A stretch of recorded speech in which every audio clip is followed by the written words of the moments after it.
ఇవాళ జరుగుతూ ఉన్న దొంగ ఓట్ల లెక్కింపు ప్రక్రియ మరి ఈరోజు ఈనాడు పత్రిక ఒకసారి ఉదయాన్నే చూస్తే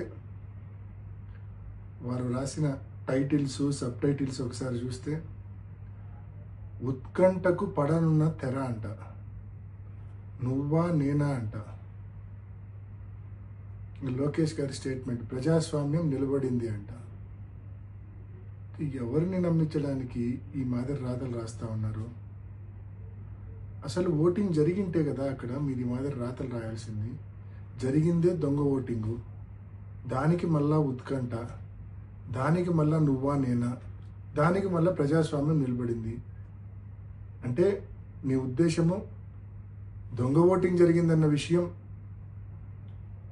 పులివెందుల మండల ఓటర్లకో లేక ఎంతో వైఎస్ఆర్ కడప జిల్లాకు సంబంధించిన ప్రజలకో మాత్రమే తెలుసు, రాష్ట్రంలోని మిగతా జిల్లాల వాళ్ళకు తెలియదు కదా.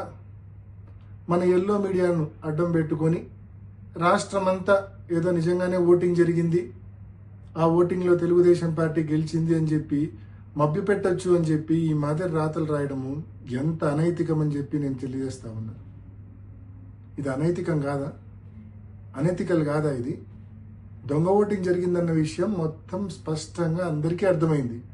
అయినప్పటికీ మీరు ఈ మాదిరి రాతలు రాస్తా ఉన్నారంటే మీ న్యూస్ పేపరు మీ ఛానల్ ఎంత అనైతికలో ఒకసారి గమనించుకోవాల్సిందిగా, ఇంట్రాస్పెక్ట్ చేసుకోవాల్సిందిగా నేను మనవి చేస్తా ఉన్నా.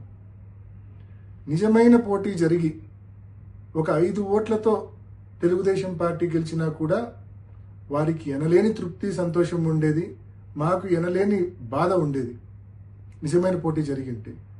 కానీ ఈ మాదిరి పోలీసుల సంపూర్ణ సహాయ సహకారాలతో వేలాది మంది తెలుగుదేశం పార్టీ కార్యకర్తలను ఈ 15 బూతుల దగ్గర పెట్టి, బూతులు ఎదురుగానే వాళ్ళని పెట్టి మా పోలింగ్ ఏజెంట్లు లోపలికి పోకుండా అడ్డుకొని ఏజెంట్ ఫారాలు చించి నిజమైన ఓటర్లు లోపలికి పోకుండా వాళ్ళ దగ్గర బలవంతంగా ఓటర్ స్లిప్పులు లాక్కొని లోపలికి వెళ్ళి దొంగ ఓట్లు వేసి మరి ఈ మాదిరి జరిగిన దాన్ని ఎలక్షన్ అంటారా?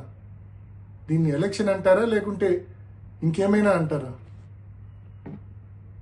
మీరు గెలిచినామని చెప్పి మీరు అనుకోవాల్సిందే తప్ప ప్రజలు అనుకునే పరిస్థితే లేదు. ఎందుకంటే పాపం ప్రజలు ఓట్లు వేసింటే కదా మీరు గెలిచినామని కేవలం మీరు అనుకోవాల్సిందే. మీ దొంగ ఓటర్లు కూడా కనీసం మీరు గెలిచినారనుకోరు, ఎందుకంటే వాళ్ళతోనే మీరు దొంగ ఓట్లు వేయించారు కాబట్టి. పులివెందుల మండల ఓటర్లు అసలే అనుకోరు, ఎందుకంటే వాళ్ళతో ఓటే వేయించలేదు కాబట్టి. కాబట్టి ప్రతిపక్ష పార్టీకి సంబంధించిన పోలింగ్ ఏజెంట్లను లోనికి రానివ్వకుండా, అదేవిధంగా నిజమైన ఓటర్లను లోనికి రానివ్వకుండా చేసుకున్న దాన్ని పోలింగ్ అంటారా? ఓటింగ్ అంటారా? దీన్ని ఎలక్షన్ అంటారా?